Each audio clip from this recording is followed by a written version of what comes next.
waxa iigu horeysay isagoo oo jooga kow iyo 20 bari baan meel u joogo iyo meel ku nool yahay anigana xaaladda Ilaahay ogaa isagoo meel ku nool yahay aan garan meel ku noolaaday aan garan markuu magafa tagay buu ila soo hadlay isagoo oo codkiisu yahay mid nafta ku jirto kaliya waxa leeyahay aniga markaa lacagta goorta gacanta lacag ma aan haysan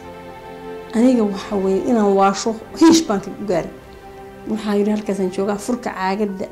oo maxbaale waxa la igu siiyaa biyaha la igu siiyaa waxaan ku iri anoo is adkaynayo isaga markaa dimirkan waxaan ku iri adaa doortay anigana markaa maskaxdaydu kulli sax ma aha على كل حال وحي العكس waxa inanka waan la hadlay dhowr waxay bisugaan istadoobar bay isugaan waxbaan deen qaatay meel bagcado yar baan lahaa meeshii baan iibshay wixii kale Ilaahay waa ii soo fududeeyay